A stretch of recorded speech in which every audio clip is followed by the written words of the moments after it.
Hey everybody, this is Erick Koenreich. Ken like the doll, Rye like the bread. You might know me better as Erick Stevens. You're listening to Wrestling Cheers. Taking your way in the world today takes everything you got. Taking a break from all your worries sure would help a lot. Wouldn't you like to get away? Sometimes you want to go where everybody knows your name. And they're always glad you came.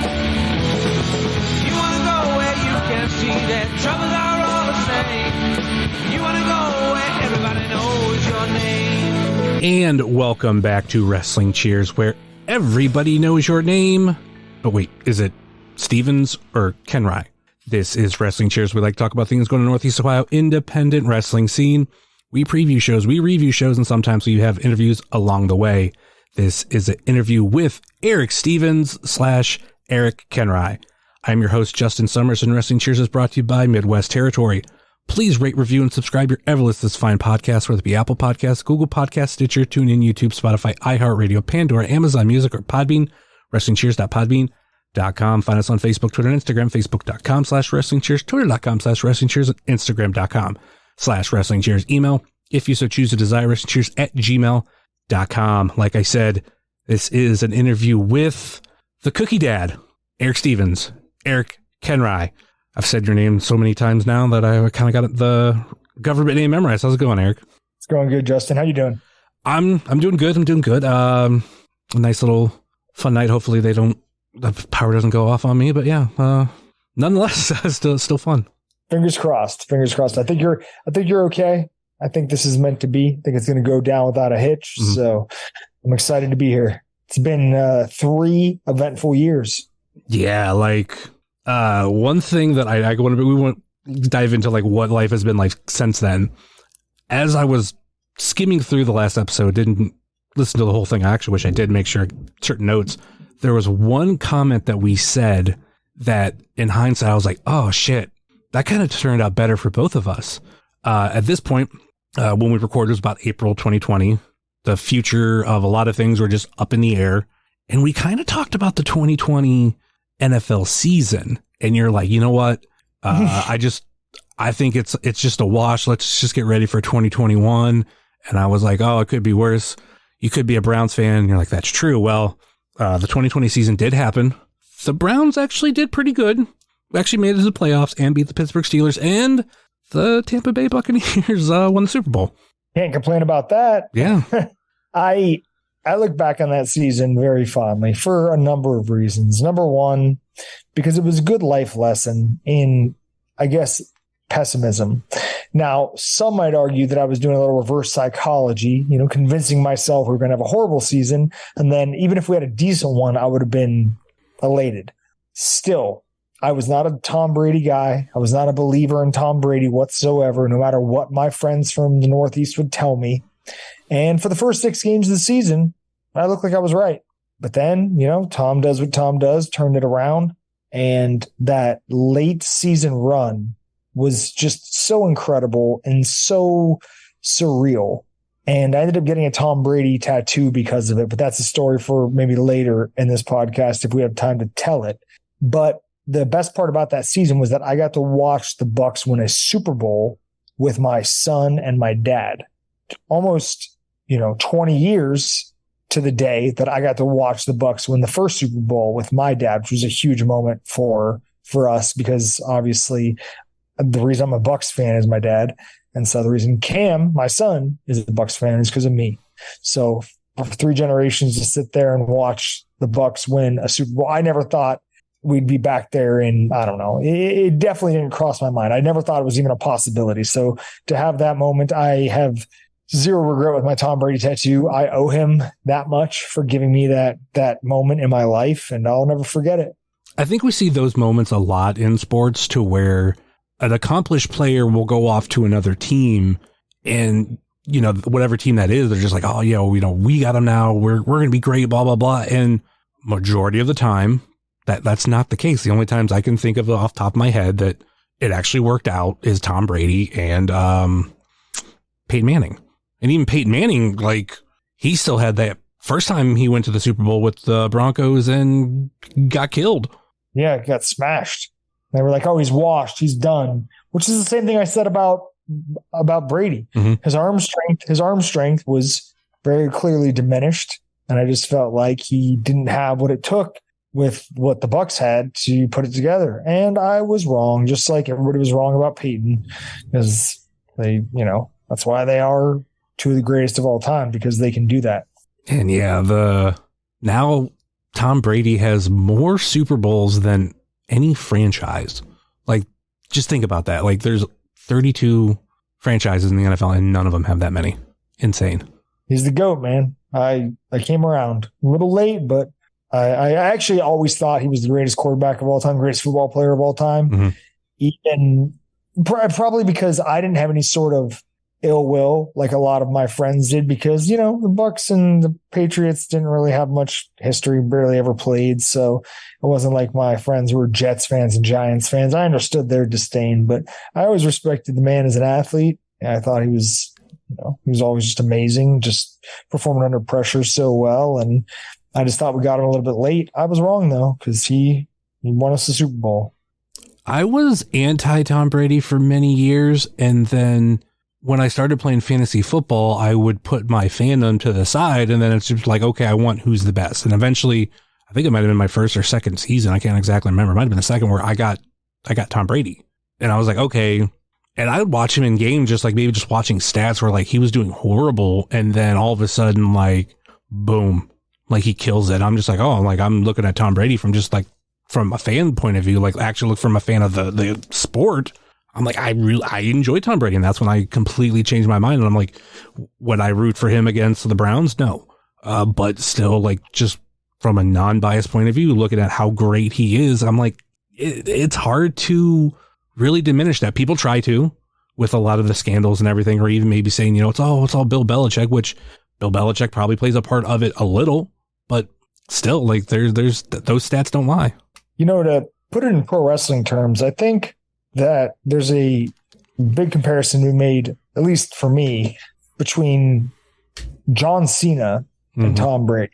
In my fandom, even as somebody who's been in the business, I never really respected John Cena for like the first 3 quarters of his career, because in ring, he never, into that, that little run he had with the, the US title maybe. And where he started just doing code reds for no reason and doing all sorts of crazy shit. He never really did anything spectacular in the ring. And it wasn't until I really sat back and reflected on his career and the matches he's had and the longevity he's had and the consistency he's had that I was like, you know what? This dude is one of the greatest to ever do it. Because you can say a lot of things about how exciting or technically sound, quote unquote, a John Cena match is, but he almost never has bad matches. Just doesn't. It's kind of like Tom Brady. Like when big games, he almost always shows up.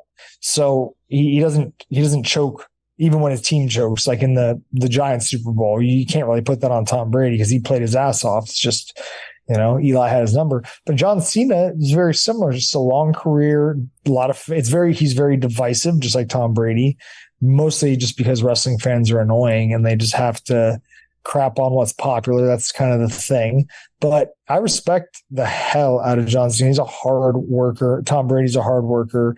And they both have this crazy catalog that you just can't, it's undeniable. You just look back at all the matches, look back at all the games. It's really hard to argue that if John Cena isn't the greatest wrestler of all time, like total package wrestler of all time, he's definitely like a top 5 or top 10 guy. And then the comparisons in there even a little bit more with the New England connection, because that's so natural when it comes to Cena and Tom Brady. But yeah, I could see that with Cena, and I think I was the same way with him too. Like I definitely didn't like him for a time, but it was before the U.S. title run where I kind of started to respect him a little bit more. But definitely that U.S. title run, even just the fact of like having the matches he was with Sami Zayn and Kevin Owens, I was like, you know what, I think I'm looking at John Cena just through the wrong lenses. I need to look at it through these other lenses. And I always sometimes I think fans in particular forget that like one of the biggest components of wrestling and just like of the fandom is the kids, because like a lot of us that grew up with it, like we have those memories, whether it be with Hogan, Warrior, Savage, Austin, Michaels, Brett, like whoever it is, like you have your guy that you liked early on. Cena was that for a generation, and he got some of the quote opportunities because of it. But I went through it. For me, it was Shawn Michaels and Bret Hart. So like I had those moments with them. Why can't another generation have it? So that's when I looked at it from Cena from a just different point of view. I think age makes you change your perspective a lot. You get the wisdom, you get that perspective from a different angle, and you're like, you know what? That was too hard on this guy. Kind of flips the opposite way sometimes with things. For example, when I was a kid, I was kind of try hard, and I would I really thought the prequels, the Star Wars prequels, were terrible.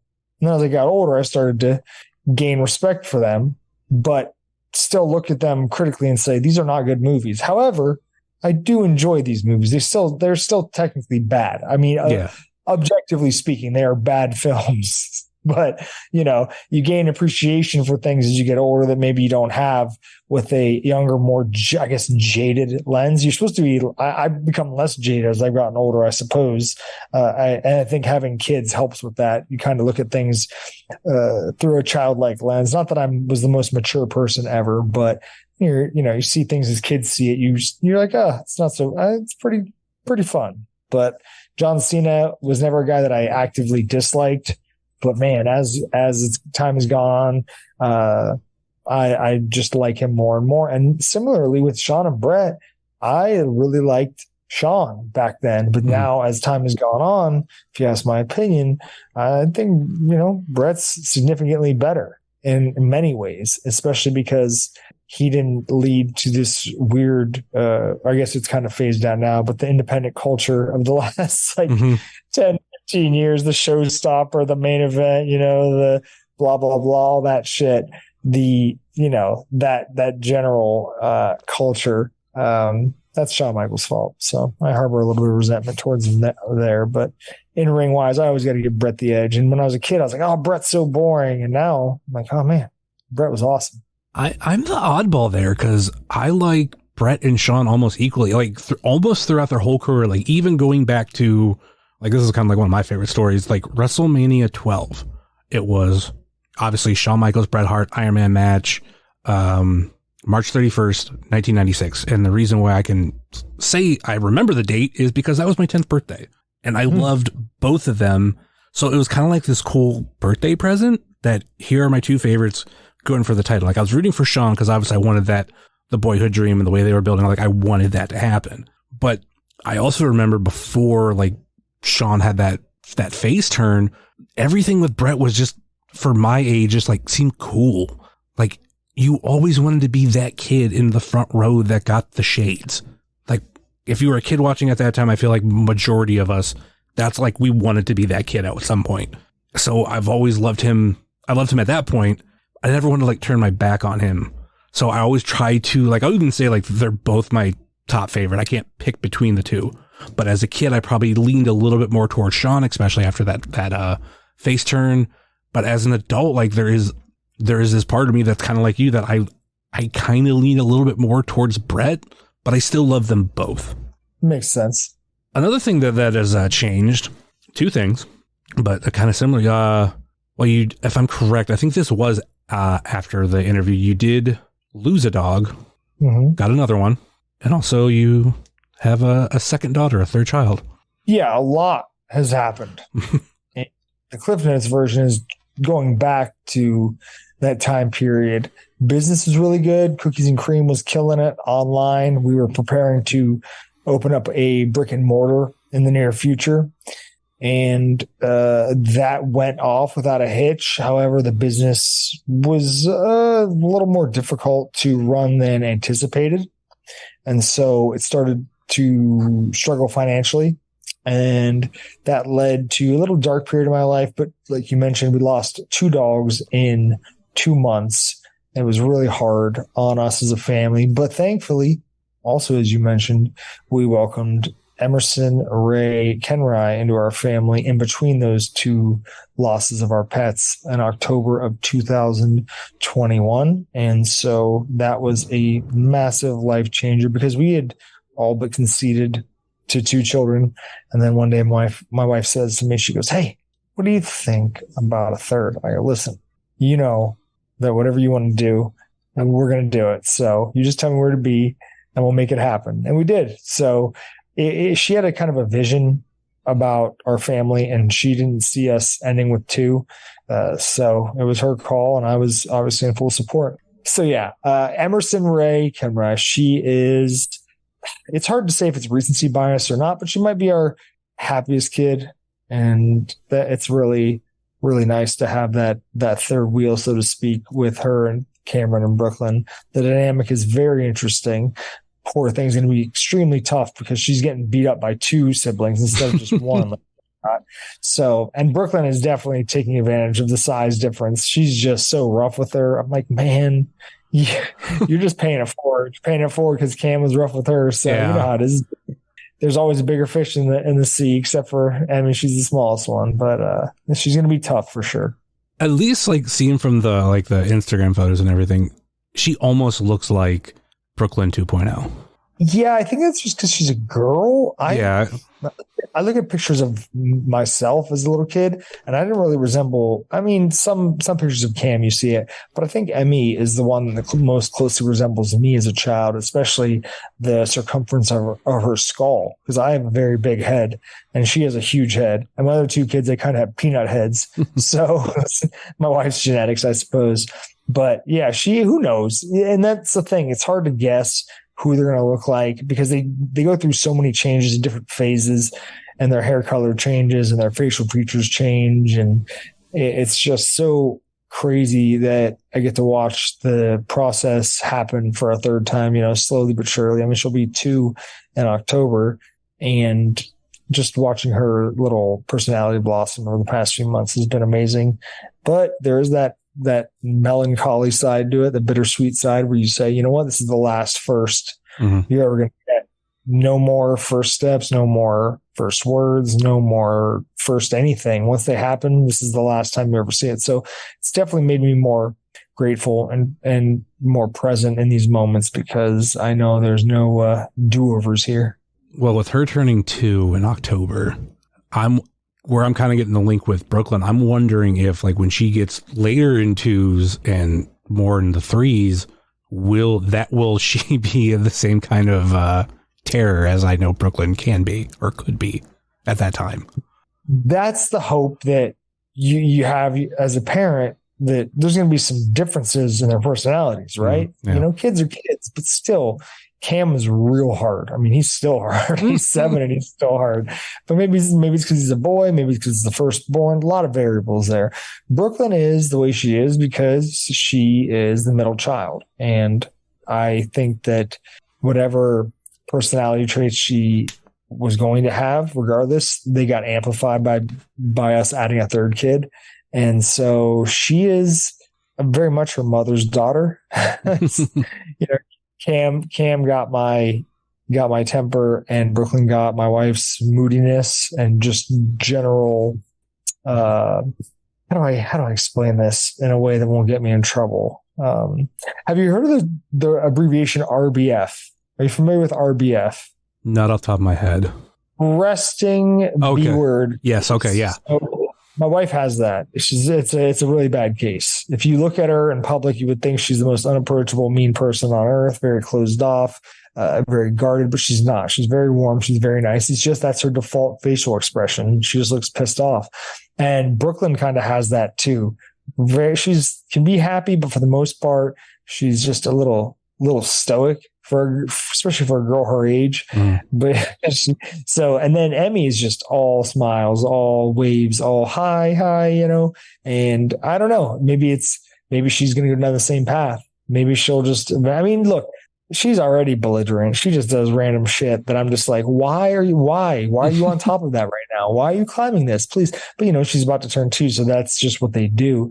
Whether she will rearrange her furniture in her room during nap time, like Brooklyn is known to do, and inexplicably walk out of a room wearing a life jacket, I cannot say, because that's only the future can tell. But I am cautiously anticipating watching that development, see how she blossoms. How is Cam handling being the two-time big brother now? Because obviously when it's just when it was just Brooklyn, it's one thing, but now like you're the older brother to two sisters. Yeah, the transition wasn't hard for him like it was with Brooklyn, because he went from being the only child to being one of two. This time around, he was a little bit older, more mature, and able to emotionally process things better. And I think that we had the benefit with our first experience. We spaced out Cam and Brooklyn by roughly 2 years, that we knew we wanted to space out. I mean, this is just the way it happened, but we were going to do this regardless if we decided to have a third child, to space out at least by 3 years, which is how we ended up doing it. Because when a 5-year-old, or when Brooklyn she was 4 when Emmy was born, she was a little more emotionally prepared, as opposed to Cam, who was 2 when Brooklyn was born. They don't know how to process kind of emotions. They're all confused. They don't know what's going on. So it manifests in some real tough behavior, some real behavior, some very, how do I explain this? It's almost like they're projecting their frustrations out into the world onto you. It just manifests in some uncharacteristic stuff, because they're just acting out. They don't know how to communicate it verbally. So they're just going to break shit and do bad shit all the time, as opposed to Brooklyn, who was, 4. And I think girls are just faster bloomers in terms of maturity than boys are. They just kind of get things on an emotional level sooner, which is nice. And she was excited. I don't remember any moments where she seemed jealous, at least outwardly. I'm sure now when she slaps her in the back really hard or pokes her with a toy, it's probably like, oh, I didn't ask for you. I didn't want you here. A little bit of that. Plus they're girls, so they're going to be going at it for sure for their whole life. They got to share a bathroom, at least at this house. So we have to get a new house. We got to get another bathroom, because it'll be like friggin' one of those prison shows on A&E. Just be slugging it out. But yeah, so there's some interesting dynamics at play, but it changes so frequently. It's a dynamic process. As they age, they change so much, and it's just hard to anticipate anything. So you just kind of ride the wave and hope for the best. You hadn't even been at that house that long, right? We've been here since 2019, and time has flown, because I feel like we just got here, but we've been here for 4 years now. Love this neighborhood, love this house. But once we went from 2 kids to 3 kids, we quickly realized how small our house really was. Yeah, that obviously would do it. Because I think I've seen a post recently where we talked about the next time you move. And I was just like, man, they've been there and like not that long, but at the same time, 2020 felt like a decade in its own. But because I remember those Family Food Dude videos where like back when it was just Cam and you were at a different house, and then obviously like when you moved and all that kind of stuff, like there was just this clear difference. And it, in a way, it doesn't seem like that long ago, but then again, yeah, like 2019. Yeah, and 2020 aged us all, and it just made time seem like that last 4 years has been, like you said, like 2020 was a decade unto itself. It was, so much happened. It was very stressful for so many of us. And, I was glad we moved here, because if we would have been in quarantine at our old house, I don't know if we would have made it, just because of the way our neighborhood was set up. And we moved to a much more walkable, kid-friendly area where we could, get out of the house and go on walks. And we did that all through COVID. We'd just go out as a family and walk every single morning, because, we had little kids and they need exercise, and without school, they weren't getting anything. So we'd run them ragged, and thankfully that all cleared up. But it just reminds me of COVID every time we have summer and there's no camps going, and we have all 3 kids, and it's, I'm the stay-at-home dad. My wife right now has a busier work schedule than me, so I always have all 3 kids in the mornings at least. So it really does feel a little bit like the walls are closing in at times, but I also relish the challenge and I take it head on. So I don't wish for any sort of pandemic anytime soon. Again, just some people liked how they got closed off from the world, but being trapped in this house with all 3 kids for multiple hours is, how do I put this delicately? It's hard. It's very hard. Like whenever we have a hurricane, I'm just like, oh God, here we go. Here we go. Who's going to survive this one? And then, like I said too, you also added a cupcake. Yes, we added the worst dog I've ever owned. She's actually lying right next to me. I'm being facetious. I love her. I love all our dogs, but she is, we talk about kids, right? You can only compare and contrast your own children. And Batman, our first French bulldog, he's just turned 11 this year, is the best dog I've ever owned. The most obedient, the chillest, the smartest. Just we house trained him in like a day. It was amazing. He was a genius. Meanwhile, Cupcake here, I don't know how many times she peed in the house today. You're like 7 months old, almost 8 months old. I'm talking to you. She's sleeping and farting on me. We're still figuring out the pee-pees in the house. We're getting better with the poo-poos, but the pee-pees, I don't know what's going on. She does go to the door sometimes, like 50% of the time. So that's helpful. And she's very athletic, freakishly athletic for a French bulldog, actually.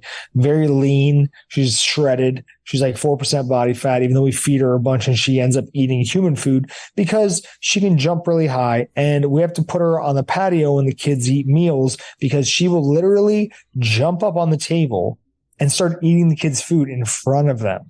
Wow. This is the level of disrespect and belligerence this dog has. She is not scared one bit of these kids. And I'll leave the room and I hear Brooklyn start to scream. And I'll come out and she's just housing some chicken nuggets. I'm like, come on.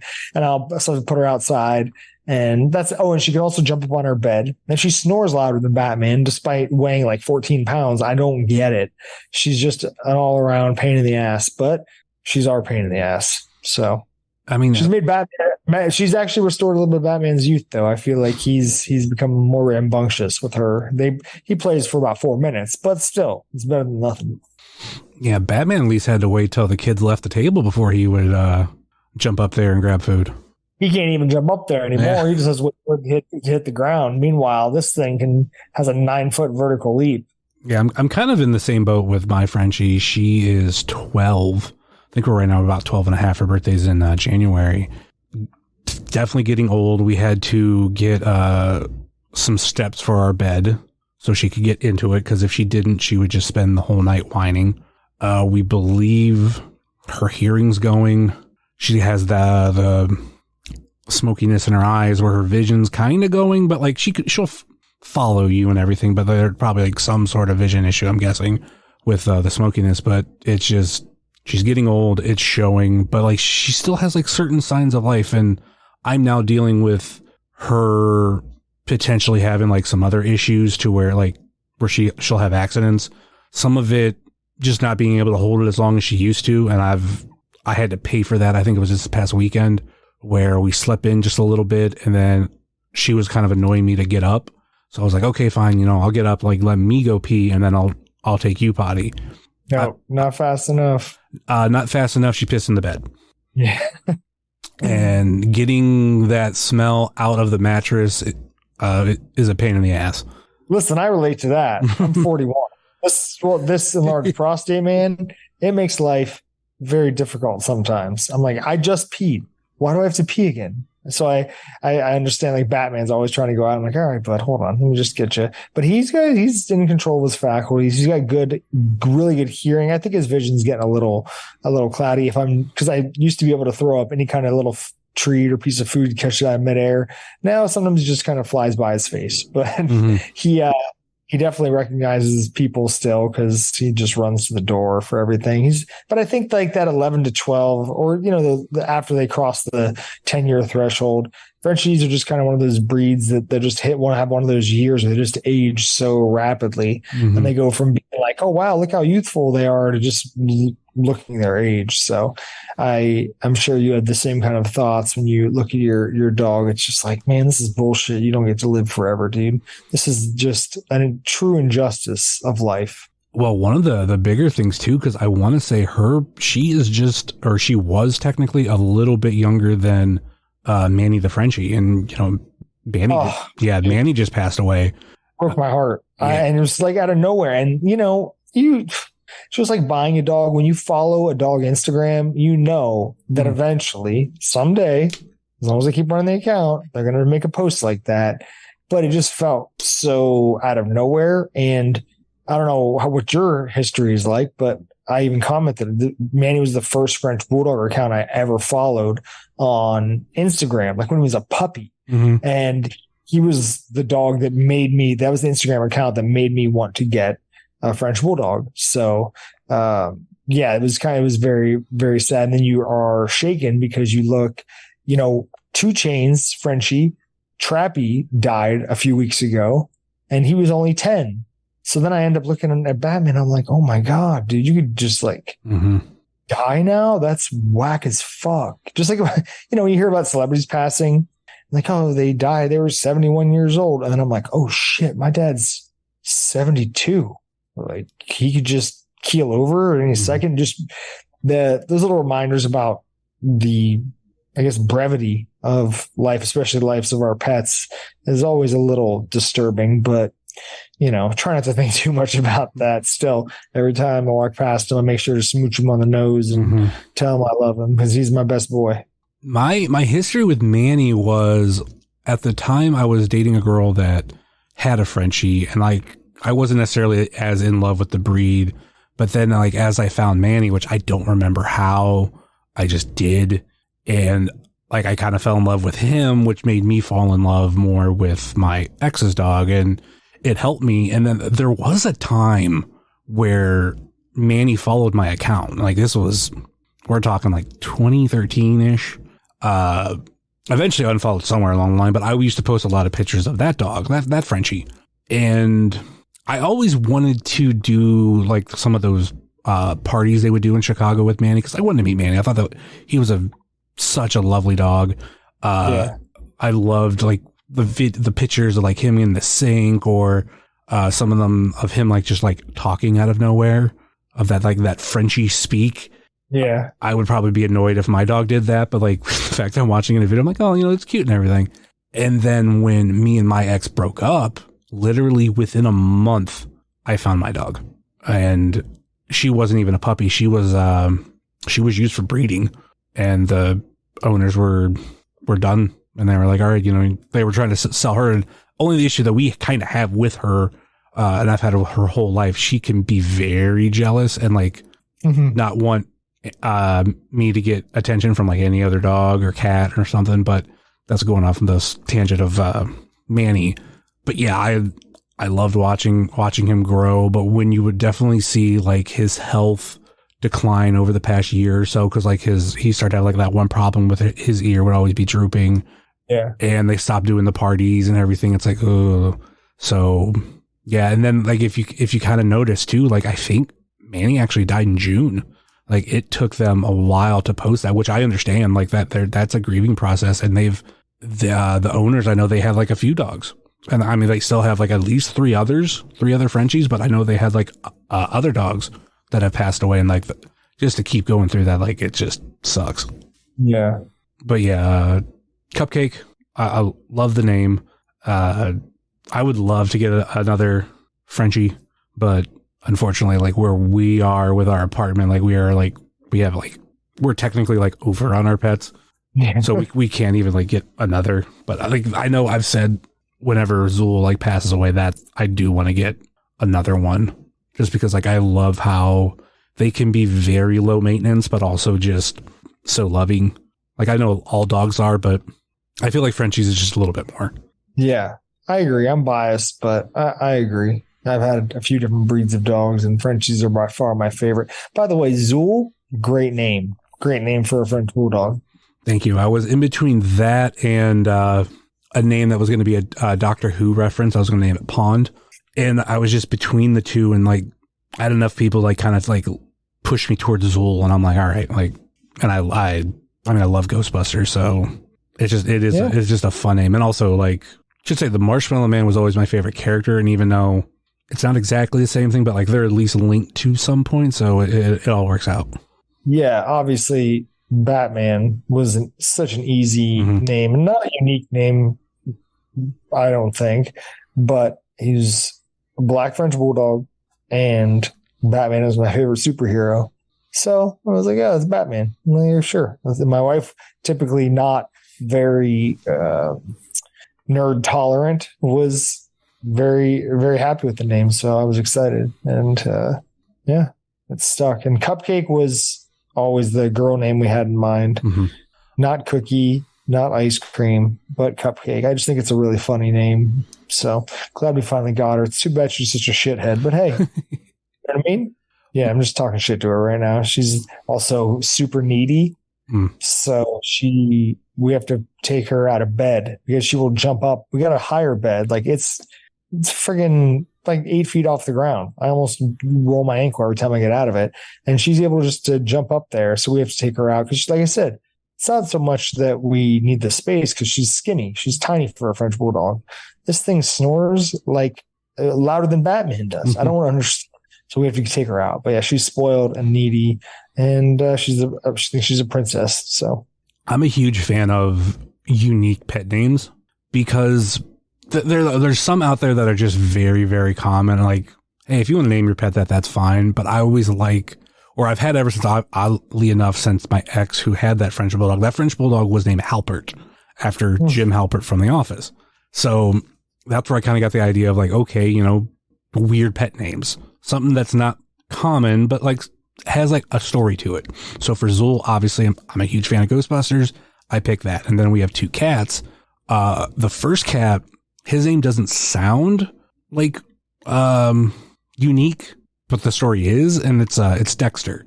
And it is from the show Dexter, because of the first show me and my now wife like started watching together, even though I had already seen it, but like we were just watching it all the way together, was Dexter.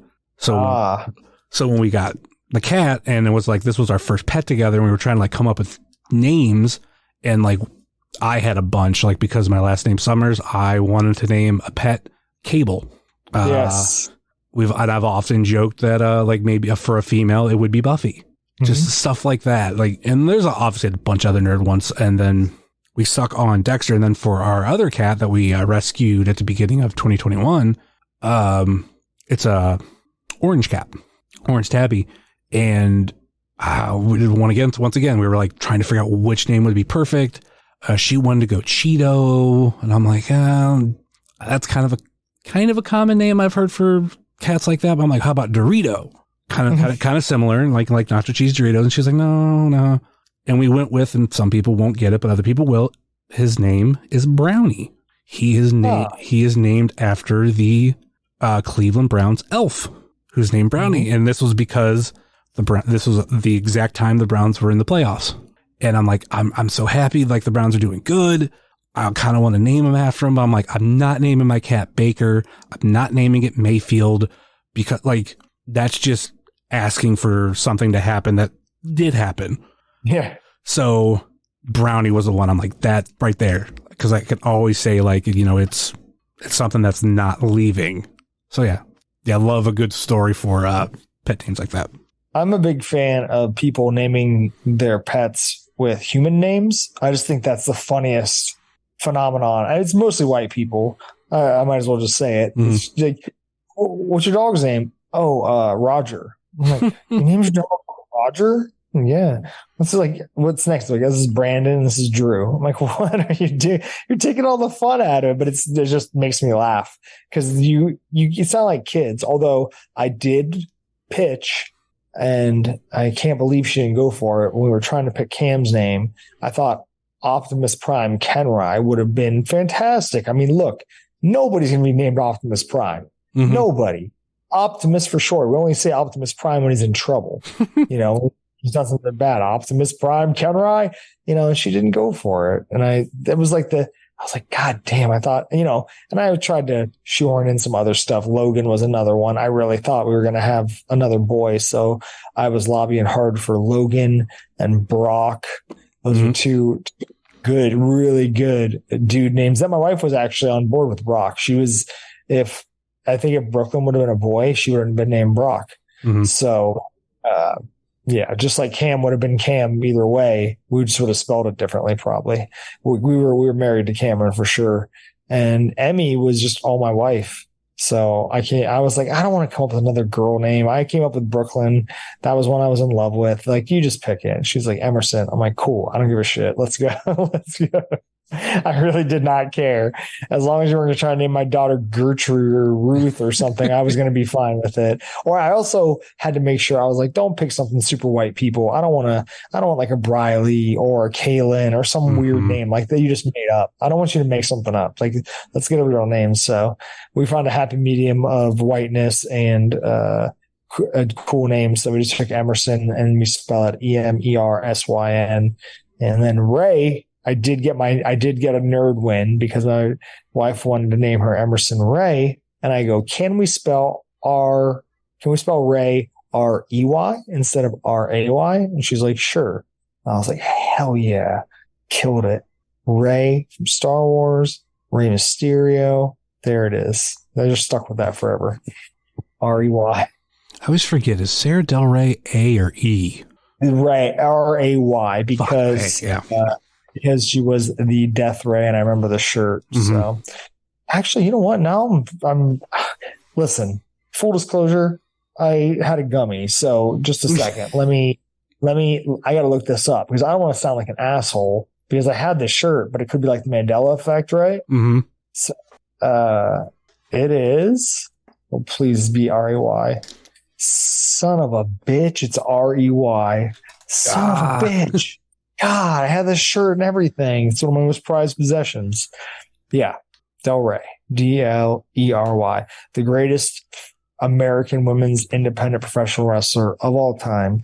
And a lot of people don't remember who she is or never knew who she was. So, but she has her own legacy, obviously, now backside of things. I always say it's in between her, which I probably would pick her over the other one that I'm going to mention because I feel like this is another women's wrestler that was fairly big at some point, maybe not as big as Sarah Del Rey, but then like disappeared, and that's Haley Hatred. Oh yeah, that is a name I've not heard in a very long time. No, she's a legend in the Cleveland territory because she was like one of the driving forces behind when AIW had Girls Night Out shows, and yeah, she like. I remember, actually, I think I have an 8x10 of her. She did the Ultimo Dragon, like a bunch of belt pictures, and like a lot of the belts were from Japan and everything. Yeah, like one day she just quit, just walked off into the sunset and has kind of like just lived her life. And I know Thorne, I believe he has said that he's been in contact with her sister and just kind of like got an update at some point of, yeah, she's doing fine and blah, blah, blah, blah. Because yeah, like just being like one of those people, one of those wrestlers that's just doing it and then stops. And it's been so long, like her and Sarah, to where, you mention those names to some fans, they're just like, who? And it's like, yeah, because it's just been so long since either of them been active.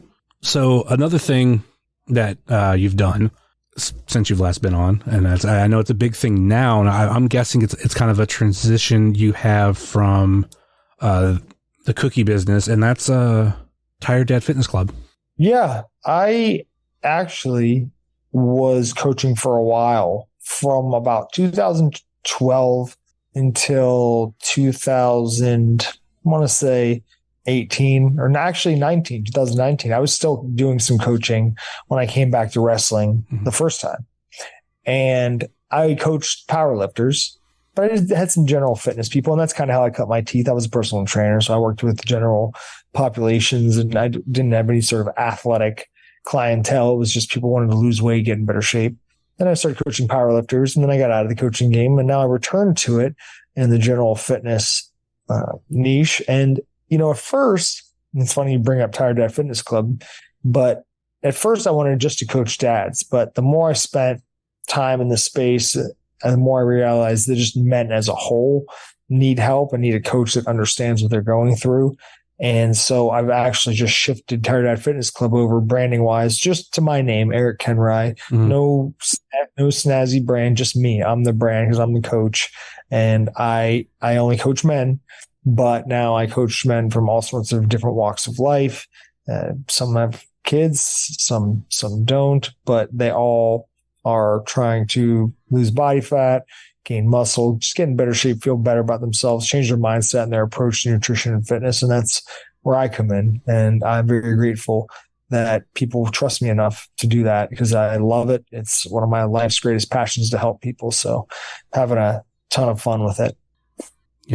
Some are one half of one of the top tag teams in independent wrestling, Dominic Arini.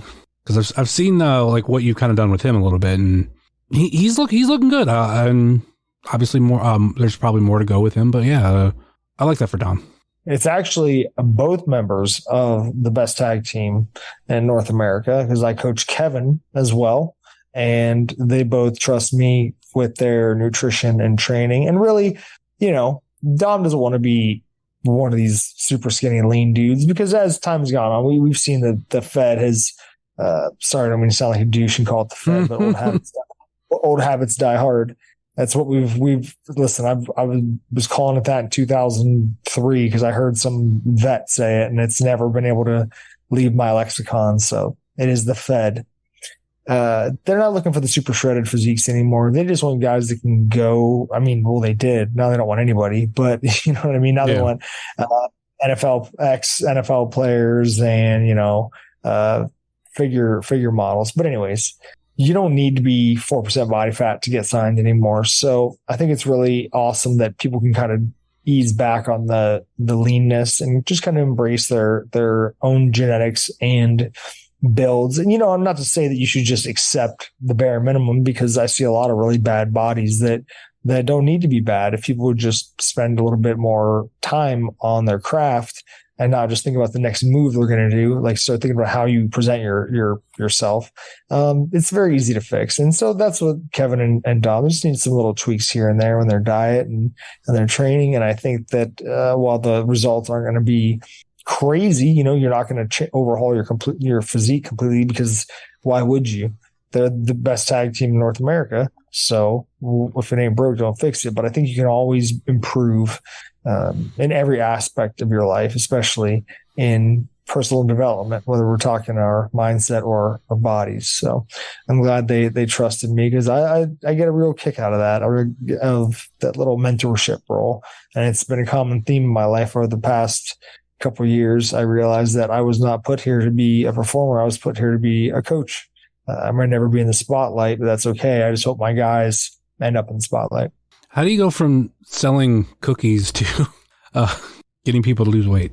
It's one of the craziest pivots of all time. I'm conscious of that. It almost sounds made up or like a grift, but to summarize things in less than an hour, I went through a transformative phase in my life where I hit rock bottom and became more depressed than I'd ever been depressed in my life, to the point where, and I was so despondent and so resistant to getting help because I thought I could pull myself out of the hole by myself. I lost sight of how horrible I was being as a father and a husband until my wife was like, hey, if you don't go get help, I'm going to leave. And that shook me to my core because we never fight. Let alone talk about divorce. So that was a big wake up call for me. And I went back to therapy. I had gone to therapy in the past, got on medication, and I started my personal development journey. And for anybody out there who, struggle with their mental health and they want to do this transformative process, I recommend starting the same way I did. Just go to therapy. And I know that this might be controversial in this day and age, but I think medication helps a lot because trying to go in without that little, it's like a supplement, right? You can work out without pre-workout, sure. but why not make it a little easier, right? Mm-hmm. So that was really helpful for me because I was able to concentrate more on, and now everybody's experiences with SSRIs are different, but my SSRI of choice is Lexapro. And one of the most helpful aspects of Lexapro is that it would shut off the voice in my head, the really negative self-talk that would pop up in my brain when I really didn't need to hear it ever. And it would shut that part of my brain off. And so that enabled me to focus more on just becoming a better husband, a better father, and a better man overall. And so I got pretty deep into this process, and I just one day decided that the whole hunting the snacks thing for food influencing and just being, enamored with this junk food world, it just didn't bring me any joy. And I think anybody that's lapsed in something like pro wrestling, like I'm sure we've all had stages where we don't watch a lot of wrestling for months, even years at a time for some of us. I know I went 3 years once after I quit wrestling, but none of the stuff really appealed to me anymore. And then I realized, hey, I'm 41. And also my kids are following my footsteps. Like one of my core values is leading by example. And I do all these things great in my life, and the way I treat people, the way I talk to people, and the way I carry myself and all that I want them to do. But then what kind of message am I sending to them about, food? And so we've always been really sensitive to that because I grew up very, very overweight, and I don't want my kids to go down that same path. So we started kind of phasing the stuff out, and, companies stopped sending us stuff as much, even though we do get General Mills boxes from time to time. Big shot, General Mills, love the snacks, keep them coming, kids love them. Like they just send us this box full of just summer themed snacks. My kids are set. They got fruit snacks, granola bars. It's sick.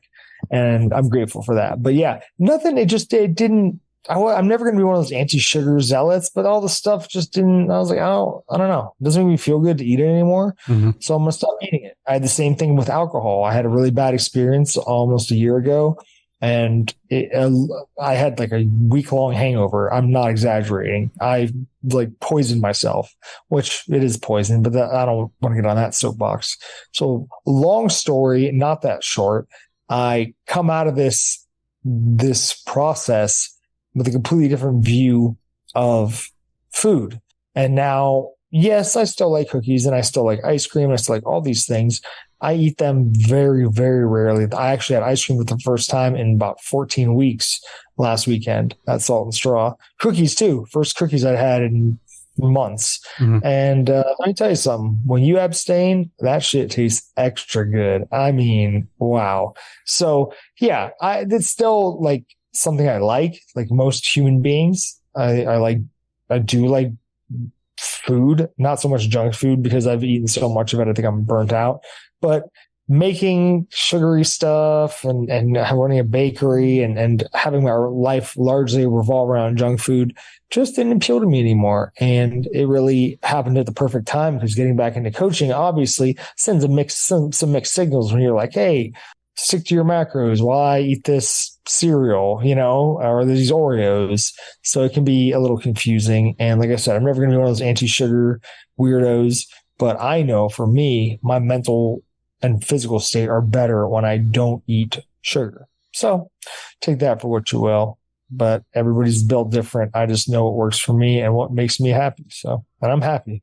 And you were also starting to get really bad backlash from some of those posts, like, oh my God, you let your kids eat that. But even I knew from your social media and your YouTube at the time, yeah, your kids would eat it, but not necessarily to excess. And there was many times I would see probably Instagram stories where, you would show your cupboard and it's just yeah, this is, or your pantry, I should say, where it's yeah, we've had this stuff in here for a while. Yeah. And what's funny about that is people are so reactive and over the top on social media. And I get that. And you can look at my kids and tell that they don't overeat. I mean, it's hard to get them to eat, period. So I'm not really worried about that. And you can look at my wife and I and understand that we aren't going to be feeding our kids, Lunchables for lunch. No offense. I'm not trying to trying to shame anybody that does that, but we don't do that. We take pride in preparing our kids food, even the half-assed ones like the, peanut butter and jellies and stuff. I still take some pride in the bullshit meals and try to present them with food they actually will like, but they all eat fruit. They've vegetables, whatever. I didn't eat broccoli until I was 22. So what can I say?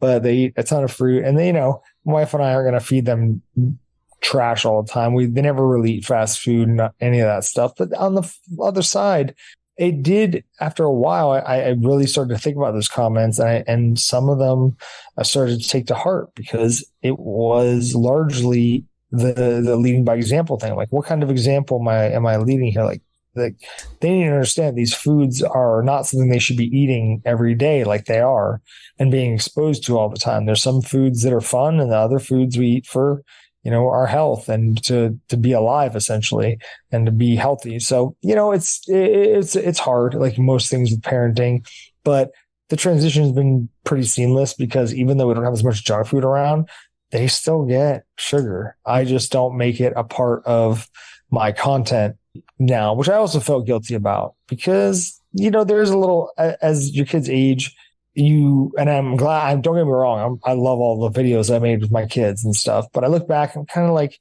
you see a lot of social media where these parents will kind of almost prostitute their kids for content. And, and I feel like as kids get older, they start to resent that. And there's a moral dilemma for me as a parent. I'm not getting paid for any of this, by the way. I don't know if people realize that about social media and like influencers. Most of us don't make a living doing that. And so I was just giving these companies free advertising. And yeah, a lot of the companies are contributing to the obesity epidemic in this country, yada, yada, yada. Told you I wasn't on the soapbox or be anti-sugar zealot, but anyways, so just, I do feel bad that I blocked so many people during those little tiffs I would have, because I wanted to be like, you know what, man, you're kind of right. You were a dick about it, but you were right. I should be doing better. And, my kids still had chicken nuggets and French fries tonight with blackberries, but they still eat like kids. And when we get sent, like General Mills sent us the new Halloween cereals. There's some caramel apple, I don't know, whatever. It's caramel apple cereal with marshmallows. Yeah, I feed that shit to my kids. They don't eat it every day, but I still want my kids to have a childhood. I want my kids to be able to eat fruit roll-ups and gushers and whatever, but I'm not going to let them do what I did. And I was raised by boomer parents in the 90s. So we always had Sunny D or orange juice or regular soda on top of the Oreos, the Doritos, all that stuff that, my parents' generation, for the most part, didn't really understand how bad that stuff was, especially for kids who can't, control their appetite like yours truly. So I don't have any sort of grudge against them for that, but it was a different time. We know better now, and so we need to do better. I would say like the people were right, but at the same time, like there's better ways to go about it. Like, of course. Because like I said, even like someone from like watching some of the same stuff that they were, it's like they were probably looking at one post and just like freaking out, but it's just like there's more to this story. Like, could you be better? Yes, and you've shown it. But hey, like even Cookie Monster says, cookies are a sometime food. Like, yeah. It's okay to have them sometimes, but don't go crazy with it. Eat, have a proper diet. But I think we see that time and time again on social media. People just love to freak out about something they take out of context and have no background on, and just want to be mad. And I'm not going to be one of those people that's like, oh, everybody's so sensitive these days. I don't believe that's true. I just believe that there's a lot of people out there, because of the internet and social media, who feel validated when they are heard or seen, in this case, just reacting in, passionate ways, maybe a little crazy, but they just really love doing that. And I am too old for that shit, frankly. So I'm glad I don't have to deal with it anymore. Although I do still rub people the wrong way, believe it or not. My most controversial posts are the posts where I just tell people not to drink alcohol, which I think is wild to me, that people are that defensive about something that is literally poison and accounts for 5% of deaths in the world every year. Did you know that? No. 5% of all the deaths in the world every year are attributed to alcohol and alcohol alone. So whether it's DUI or like, liver disease or whatever other horrible thing it causes, alcoholism causes. So I always think that's funny. People want to get their panties in a bunch over booze, but meanwhile, mushrooms and THC in some states are still illegal, and that stuff is actually medicine and not poison. So, this country has its priorities all fucked up. But that and fat kids. People don't like it when I talk about fat kids, but as a fat kid, I'm allowed to say that. Mm-hmm. So I think parents owe it to their children to lead better by example, because I see it all the time, and I see overweight parents and they have overweight kids, and it doesn't take a rocket scientist to figure it out. So those are my two big divisive topics. I try not to do it too much because, like I said, I'm too old. Like, I go on social media to post content that's helpful to people or inspirational or motivational and try to offer value to them. I don't want to argue with people. I don't want to fight. My life's hard enough. I got 3 kids, man. Come on. So how good is that new Monster cereal? You know what? I've kind of, so once again, this is not going to surprise you. I've lost a taste for many things that used to kind of appeal to me. I still love cereal though. Cereal is probably the one food that I find myself craving more than anything, because I think you can cereal's a very eatable food, very edible food, eatable. Jesus Christ, that gummy's hitting. So it's very edible because you never like eat a bunch of cereal and then can't get up off the couch. It's somewhat light, even if you use full fat milk, but a lot of times I would just use cashew or almond milk because I'm old and I fart when I drink too much milk. Now that's a fun little bonus of getting older. And, I still find myself wanting to eat a bunch of cereal. That being said, a lot of the really sweet stuff doesn't appeal to me. I will fuck up though an entire multi-meal bag of s'mores, the s'mores cereal, which, if you guys don't know this, it's basically Golden Grahams, Cocoa Puffs, and dehydrated marshmallows together in the same bag. Mm-hmm. And it is the most perfect cereal to ever grace this planet. And I, every once in a while, that's one of my few, foods that I will eat off diet, but that isn't quote unquote clean.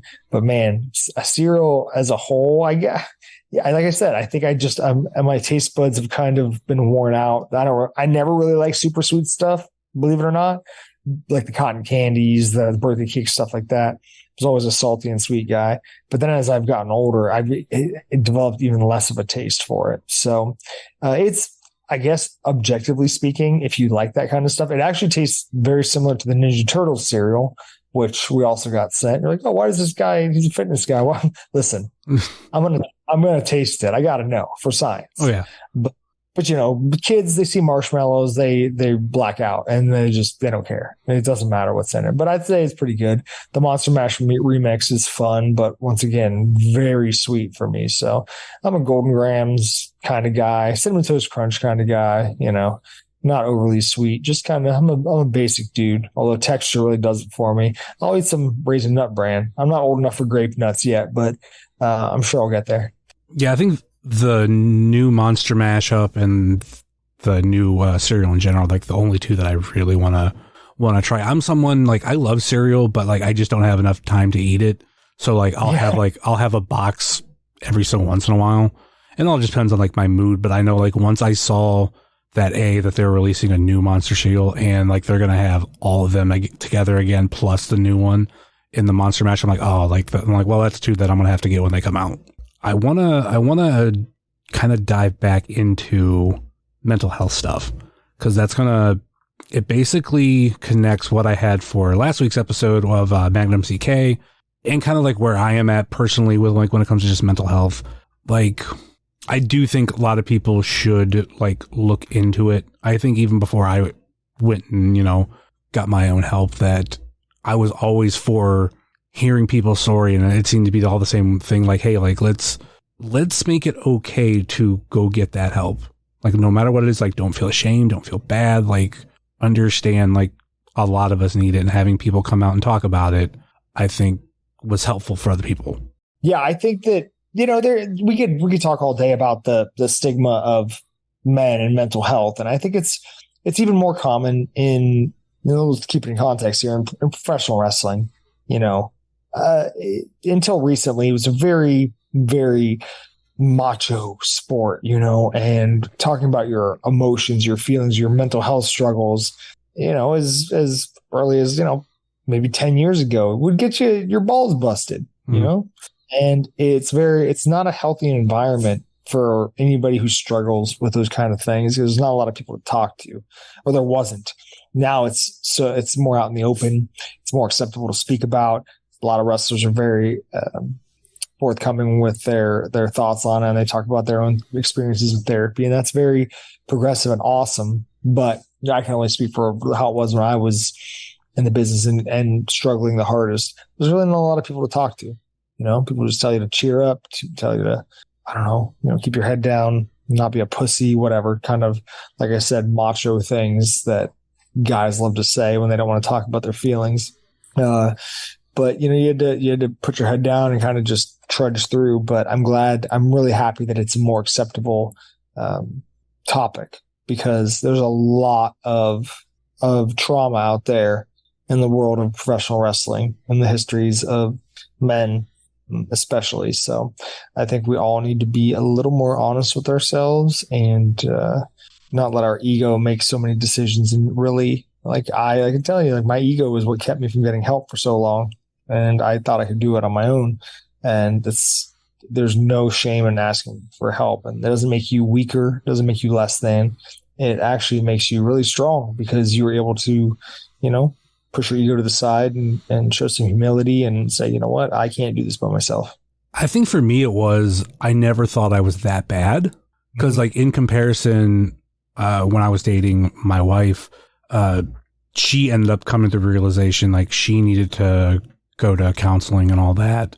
And because for her, she had 2 really fucked up relationships before I ever met her. And those really had a long lasting effect on her.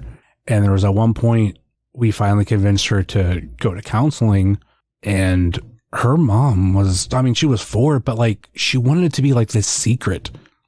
We couldn't tell anybody. And I'm what I had come to learn around that time too, I had a lot of friends who were talking about openly about going to therapy and all that. And I'm no, that's not a thing to be ashamed of. It just happens. And so seeing what she had kind of went through and her issues, I was well, I'm not that bad, which in a sense I wasn't, but there's still issues that I had that needed their own help that I couldn't fix, friends couldn't fix, my wife couldn't fix. I needed to see a professional. And the thing that I say too is there's times when I do go to counseling that it's, I am bouncing a lot of thoughts off somebody who isn't necessarily as close as my wife or somebody would be. They're giving me a nice outside perspective and their own professional training of how to go through certain things. So I know for me, it's helped a ton. Yeah. I feel even if you don't have to go to it forever, but I definitely think therapy is important to get over certain aspects of our trauma or our past that we have maybe kind of pushed to the wayside, kind of swept under the rug, so to speak. And that's what therapy was great for me. I had to approach some subjects and talk about some things that I didn't want to, which is, why you go to therapy. You have to be able to verbalize things, put them out the open, and have a third party say, okay, this is why you feel this way. And obviously they're professionals, so they know how to figure you out. Mm-hmm. And they also got to give you that tough love. My therapist told me a lot of things I didn't want to hear, but that's their job. And you're not going to hear those things from other people, because either they aren't equipped to see what you're going through, or they just don't want to, hurt your feelings. And like you said, a lot of times we don't realize how bad it is because we're on the inside, mm-hmm. You're in it. You don't realize it until you get out of it and you reflect on it. Like when I look back on how I was with my family, I'm like, man, I was really I was really in it. I was basically like a big wet blanket, just a huge weight at all times. And I don't remember feeling like that at all. I mean, I was miserable, but I didn't feel like I was doing anything to them. So it's really important that when you struggle with your mental health, you are cognizant of the people around you and how you are affecting them, because you may be, hurting them more than you realize. Yeah, that kind of like what we both said of just normalizing going. I've kind of, I don't want to say self-diagnosed, but like I know I've had some issues with like some friends and everything, to where there's one in particular that I kind of think, I'm like, man, you probably could really use going to some sort of counseling, because like I know some of the things that have happened in your life, and I know alcohol had been like one of the things that like helped with it, but that kind of just showed like there's definitely some other issues. But hey, it's like I can't sit there and give anybody that type of advice. You almost have to like come to it on your own. Yeah, and that's one of those things that helped me so much, because one of the main aspects of my transformative process was abandoning all of these vices that I had.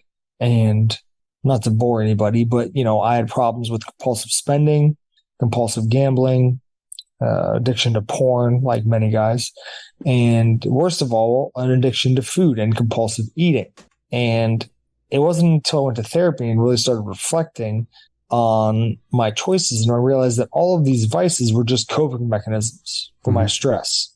And since I struggled so much with my mental health, it should be no surprise that I was constantly looking for coping mechanisms to deal with these hard periods. And so the easiest thing is the instant gratification.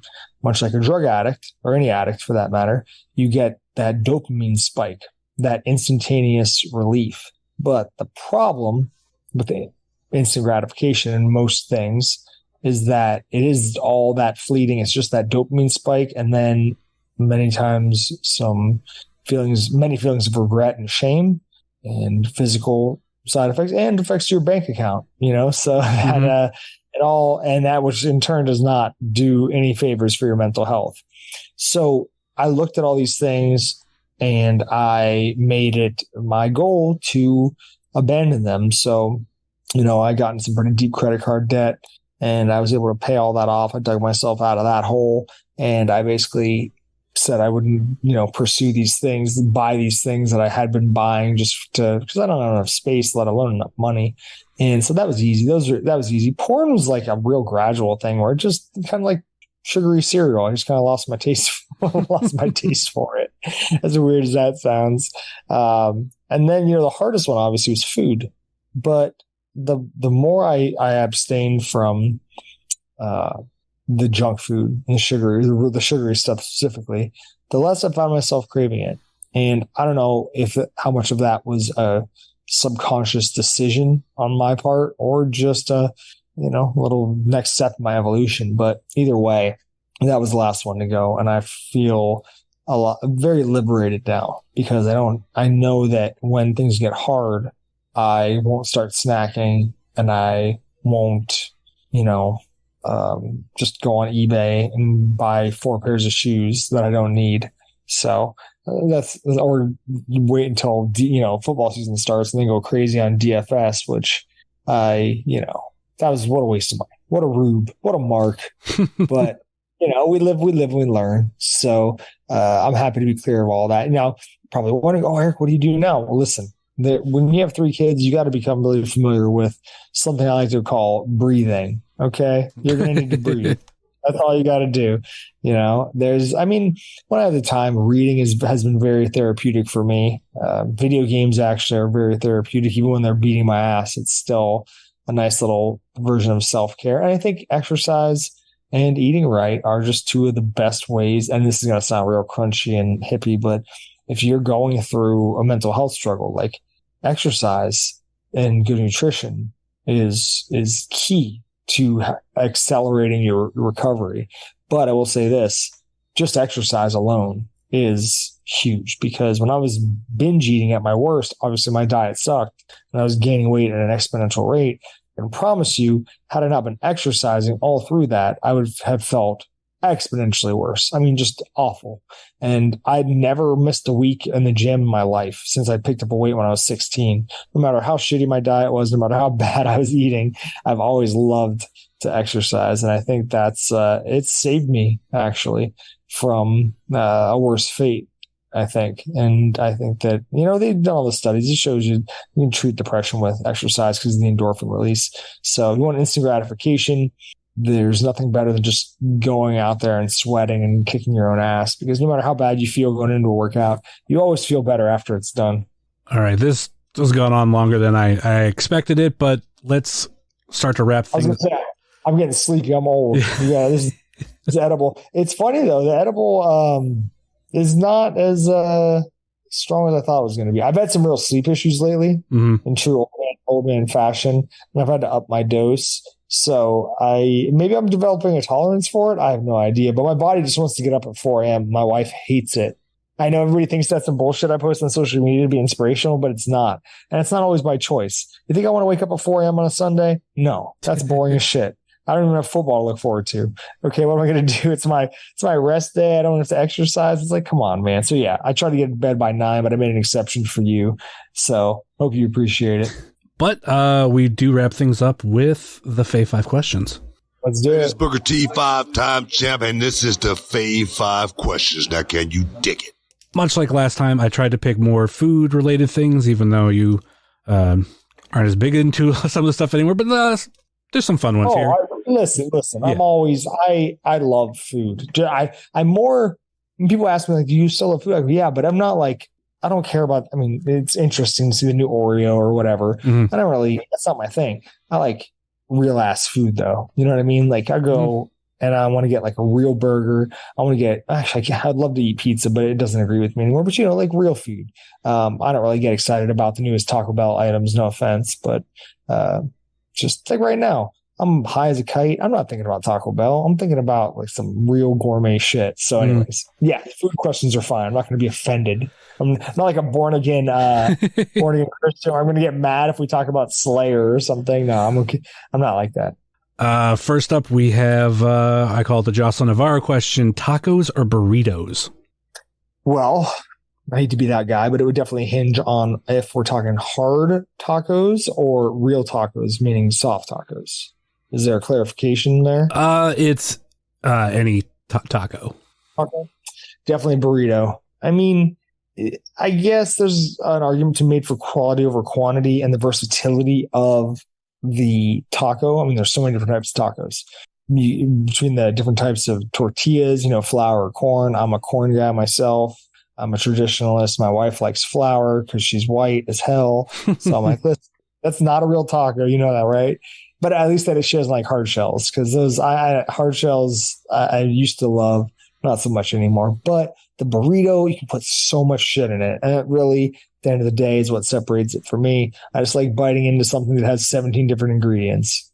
I think with tacos, like the only like hard shell that I really, really, really love is Doritos Locos.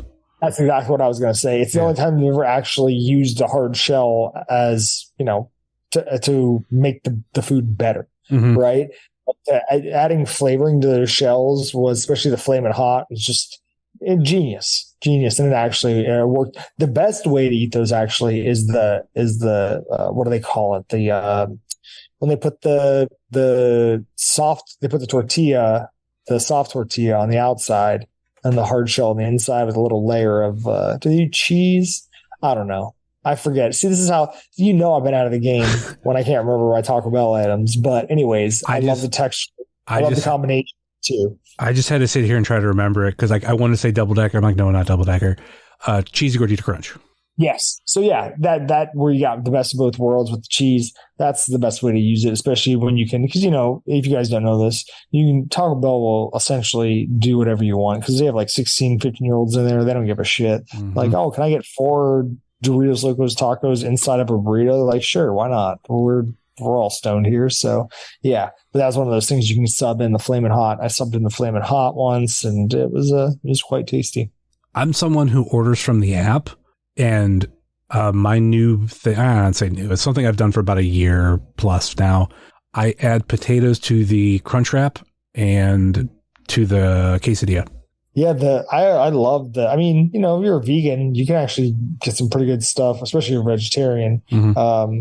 You can get some pretty good stuff at Taco Bell, but the potatoes are super underrated. I love it. Question number 2, rank the original Starburst flavors. All right, let's start at the top because I love to piss people off. We're going lemon, number 1, Team Lemon stand up. Then we're going to go red, which is cherry. Holy shit, I'm blanking. I know there's a pink one. What other colors are there? Strawberry and orange. That's what I thought. Yep. So strawberry's pink, right? Mm-hmm. And orange is obviously orange. You know what? I'm a citrus guy. You know what? I'm going to piss people off. Here we go. Lemon at 1, cherry at 2, orange at 3. I'm going to put, I'm going to put strawberry. I'm going to put pink last. That's how I feel about pink. It's not bad per se, but if, gun to my head, I got to rank them. I'm going with the 2 citrus and the red. The red used to be my favorite when I was younger, and then I just started freaking out for lemon one day. For me, it's cherry, lemon, strawberry, orange. And the only reason is there's a lot of like orange flavored things. So I should say candy that I don't know, it just doesn't taste special. It just it's like a bland orange. The only one, the Tootsie Roll, Tootsie Pop orange. Oh, yeah. All the fruit, dude, the fruit Tootsie Rolls, super underrated. Mm-hmm. I mean, those things regular Oreo or regular Tootsie Rolls suck. It's not, why do they even call it? They're like, oh, chocolate. I'm like, that's not chocolate. That's brown wax. Don't give me that shit. It's not chocolate, but the fruit ones are super underrated. But yeah, I agree. I just don't understand the fascination with pink, with strawberry, and why they that was the first one to get an entire bag of itself. And I'm like, I don't understand. I don't get it. I don't get the appeal. So, but then again, I put lemon at number 1, so I'm a weirdo. Yeah, I mean, I have, like I said, I got lemon at number 2. That people always like, oh, that's the worst one. It's like, no, lemon's a good flavor. Yeah, stop hating. All right, question number 3, the Jessica I question: fries or tortilla chips? Oh, tortilla chips all day. Because tortilla chips are a necessary component in nachos, the greatest food known to man. So, like we said before, I don't crave junk food. I do crave real food, though. And on the top of my list, right below burgers, it's nachos. If I can get them in the same meal, I'm doing it. And you can't make nachos without tortilla chips. Not to mention dipping tortilla chips in salsa, one of life's greatest joys. So not to mention guacamole or queso, and fries are cool, but I love Arby's fries, and I love sweet potato fries, and I love waffle fries, and this and that. I love French fries because I'm an American. And I could live without them though. Tortilla. If you told me I couldn't live without nachos though, I would be very upset, extremely. I never thought of it from that point of view, but yeah, I guess tortilla chips, that's a big thing in nachos. So yeah, so I guess the question for some people would be nachos or poutine. Oh, nachos easy. I had poutine once in my life, and this is not exaggeration. Within minutes of eating this stuff, my fingers began to swell like I was going into some kind of anaphylactic shock just from the sodium. Delicious, don't get me wrong, but definitely an acquired taste. It's just a little much. The curds, the gravy on the French fries. I'm surprised it's a Canadian invention. It seems very American to me, but not my thing. So nachos all day. Question number 4, Oreos or Chips Ahoy? Once again, I'm going to be a ball buster here. And, are we talking original? If we're talking original Oreo versus original Chips Ahoy. It's like Alien versus Predator. Doesn't matter who wins. We all lose because the regular Oreo is massively overrated. And the regular Chips Ahoy is not a good cookie. Now, I am biased. I don't like crunchy cookies, but I will say that soft-baked, chewy Chips Ahoy would beat regular Oreos. However, you're getting me to go back into my bag. I haven't talked like this in a while. So if we're talking the chewy Chips Ahoy soft-baked ones going against like an elite Oreo, like a Fruity Crisp or Reese's Peanut Butter, or even like the blackout cake ones. No, you're not. The best flavors of Oreos destroy soft baked Chips Ahoy. Once again, I don't have a high opinion of the Chips Ahoy, but I will say the Oreo lends itself better for the different flavors and stuff like that. So once again, regular Oreo, massively overrated in my opinion. Oreos as a whole kind of overrated, but I'm going to take Oreo over Chips Ahoy in this battle. Yeah, that blackout cake one is underratedly good. Even cotton candies is like good. I mean, it's just that I had like 2 bad Oreos in my entire life. One being the Swedish Fish, because they inexplicably did it with the chocolate cookie, which is fucking psychotic. I don't understand why they made that call. And then similarly, they came out with a mystery flavor a couple years back, and they put the Fruity Pebbles cream, the Fruity Crisp cream, one of the greatest Oreo of all time, in between 2 chocolate cookies. Mm-hmm. Like, you know what I want with my Fruity Pebbles is dark cocoa. Sign me up. Sign me up. So yeah, they they're not infallible. They made some couple stinkers, but for the most part, Oreos are kind of like pizza. Even like a okay Oreo is still an Oreo. Question number 5, which I did have to like sub out because I had favorite cereal down, but you kind of said you got that one. Yes, yeah, you've already said that. But how do you like your steak? Medium rare. I would say that if I was, leaning to an extreme, I would probably prefer medium well as opposed to rare, just because as somebody who orders medium rare, you get a steak that's undercooked from time to time, and something about the texture. I'm not squeamish about the blood or anything, whatever. I'm a sick man, but the texture, I don't like chewing on something that's really soft for a long time. You know what I mean? Like if I bite into a piece of fish, like a sushi, for example, and really good sushi, it essentially melts in your mouth. It's just very easy to eat, as opposed to you feel like you're chewing a piece of soft goo. Oh man, it turns my stomach. I know that a lot of people love the rare steak, but the only thing I can eat raw is fish. So I'm a medium rare guy. Burgers too. So medium rare. I hate cooked Oreo places. I'm like, God damn it, this is America. You're gonna burn it. I don't want it. For me, when it comes, like I'm a medium rare guy, but most of the time for many years it was, well, I would get rare, but like certain places I don't trust them to cook rare, so at least do medium rare.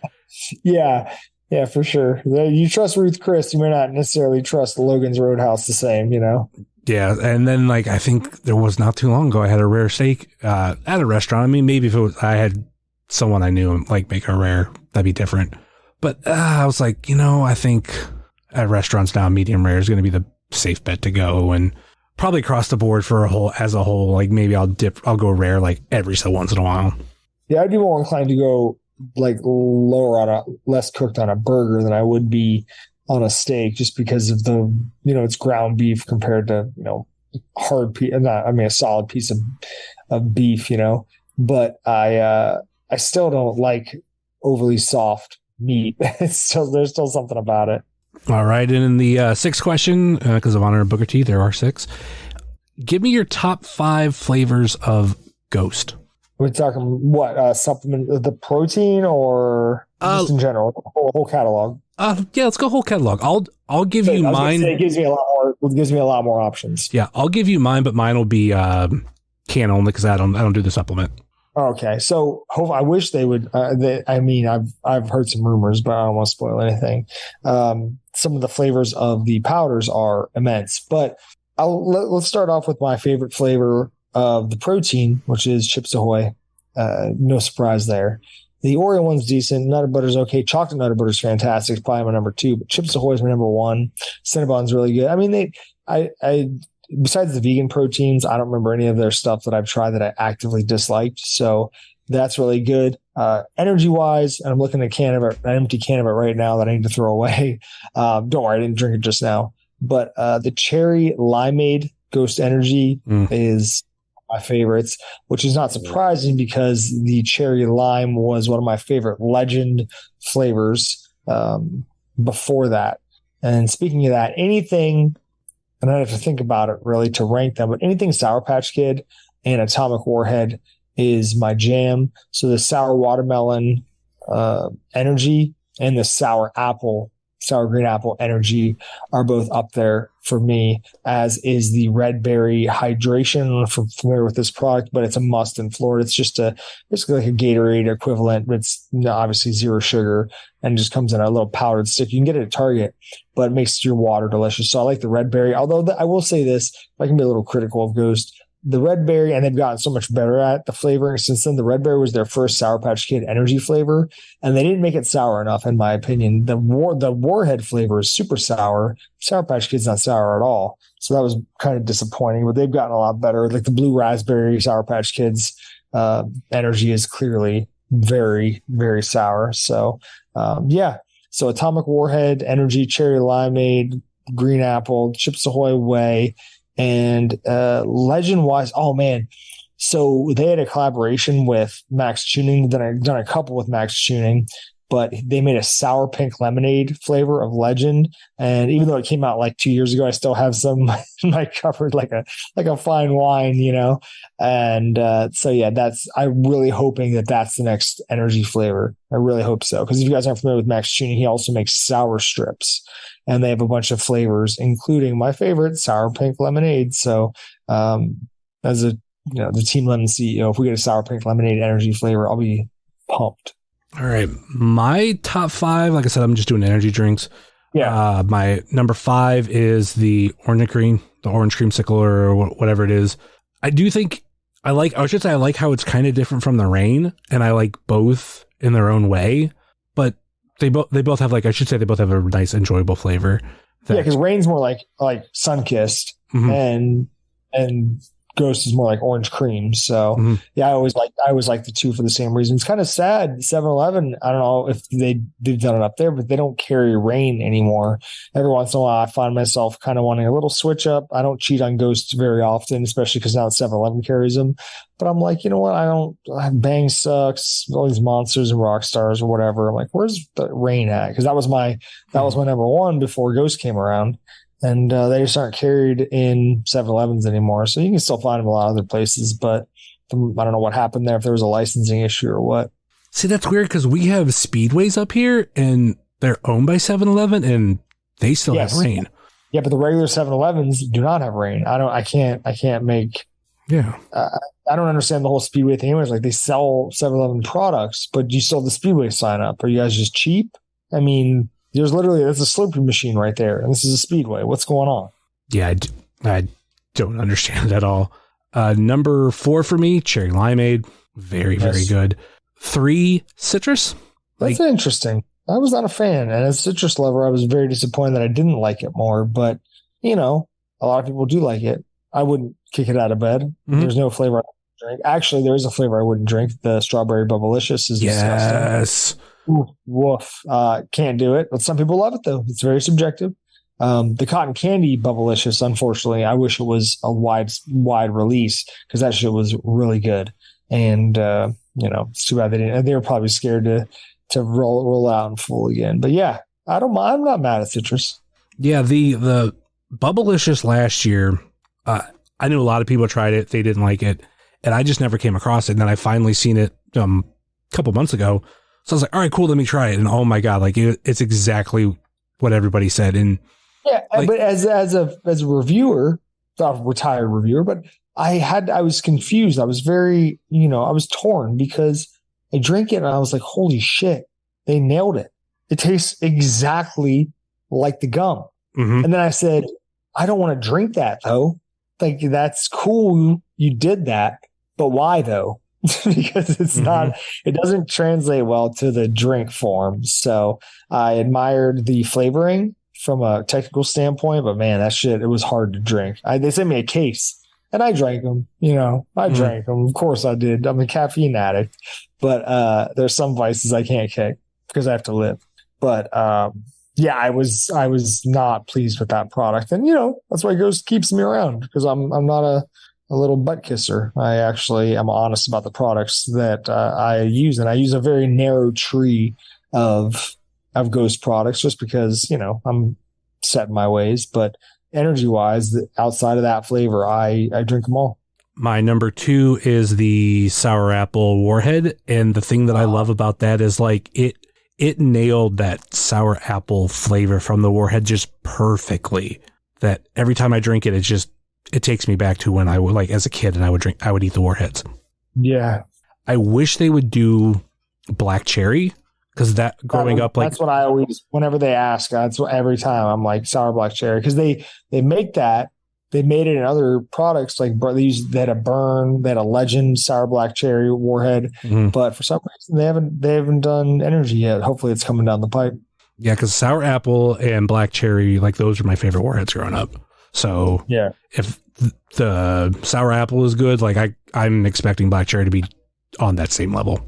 And my number 1 is Swedish Fish. That is my Saturday energy drink. I treat myself to it every single Saturday. I think I've done it for over a year. There was one Saturday that I couldn't get one. But other than that, it's like, it kind of helps me relax. Not like I'm going to fall asleep, but like, it's the Saturday, time to pop it open and enjoy the day. I'm not mad at that. I think the Swedish Fish flavor is very similar to the red berry flavor, and which doesn't surprise me because it's, red, whatever the flavor is, gelatin, and the only difference is the sourness. And since they didn't really put that much sour flavor in the red berry, the Swedish Fish flavor, although they do, it tastes just like the candy. I don't know how they do it, but the flavors are very similar. But I do like Swedish Fish more than red berry. Actually, when I think about it, I think Swedish Fish is in my top 5. I think if I can give you my 5 within a 5, my top 5 energy is cherry limeade number 1, sour watermelons number 2, sour green apples 3, Swedish Fish is 4, and dreamsicles 5. So yeah, we have pretty similar tastes. Just that the citrus doesn't do much for me. Citrus and mango are like in my bottom 3 or 4. So I don't know. Once I tasted Atomic Warheads, I was like, oh, they're on some shit now. They are on some next level shit. They are not fucking around anymore. And ever since then, every flavor they come out with, although I will say this about the FaZe Clan Bomb Pop, they nailed, once again, just like with the strawberry bubblicious, they nailed the flavor. But with my taste buds, it's just too sweet. The popsicle flavor, it was just too much for me. So I wasn't really a massive fan of that one. But on the flip side, I was a fan of the cotton candy bubblicious. So I think it's because they finally figured out how to tone down the bubble gum flavor. That was with the problem with the strawberry one. It was just so much bubblegum flavor that you just don't want to drink it. And it reminded me of the toothpaste you get when you're a little kid. And because when they don't want you to, freak out about mint, it was like strawberry flavored toothpaste. I think one of my kids has a very similar flavor. So not something I want to drink. All right. That will wrap things up. Any final thoughts or last minute plugs before we go? You can follow me by my government handle, Erick Koenreich. The pronunciation is I can help you spell it. It's Koenreich. And I'm on all the cool kid platforms, Twitter, Threads. Not as active on those anymore because I have a job and I don't tweet all day. That's one of the cool things about being a wrestler is that like that's your main job. You just get to tweet all day and talk shit and repost stuff, and it's kind of fun. Right now, I feel so disconnected from Twitter. Instagram is my main jam, and that's the same thing. Just use my government name, and that's another thing. Like, it's not the easiest name to say or spell, but I wanted my brand to be me. I didn't want it to be a company name and be a little confusing. I didn't want to think guys who weren't dads wouldn't be able to get help. So, that's where I'm at. And you can always Google my wrestling name and you'll find me somehow because Wikipedia is updated. So I think that that about covers it. And of course you can find myself at jsummers330 on TikTok, Twitter, Instagram, Hive, and Threads, much like you can find the show on Facebook, Twitter, and Instagram. Facebook.com/WrestlingCheers, Twitter.com/WrestlingCheers, and Instagram.com/WrestlingCheers. Email, if you so choose to desire, WrestlingCheers@gmail.com. Like I said earlier in the show, please rate, review, and subscribe wherever you're listening to this fine podcast. Apple Podcasts, Google Podcasts, Stitcher, TuneIn, YouTube, Spotify, iHeartRadio, Pandora, Amazon Music, or Podbean, WrestlingCheers.podbean.com. All those links can be found in the link tree in our show notes. But I'll be honest, with the show ending soon, does it really matter? I don't know, but that's just me. But you can check out our other podcast friends, such as Hiya Pussy, a wrestling adjacent podcast, super fantastic podcast, It's Evolution Baby, the IndieCast, Sobros Network, Biff Radio, Gay Marks Podcast, Powerbomb Jitsu, Pile Driver Podcast, Fully Posable, Positively Pro Wrestling, Indie Wrestling Guide, If You Catch My Grift, Marks with Mikes, Juggalo Rewind, 20x20 Rewind, X Over, and This Ends at Prom. Check out our other non-podcasting friends such as The Mystery Men, Redline Radio, Mouse's Wrestling Adventure, VHS Party Tonight on Instagram, and connected to that, Danger Zone Video in Juliet, Tennessee, ran by our friend Righteous Jesse, Heart of Gold, Toy Hio Toy Show, Time Capsule Toys, Smoking Jace Barbecue, 20x20 Apparel, JCP Designs, Midwest Territory, if it still exists, Southern Underground Pro, and the official graphic designer of Wrestling Cheers, Moy Boy Designs.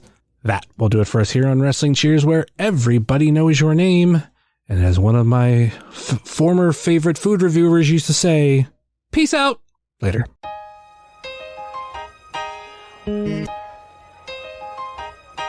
It's the Wrestling Cheers.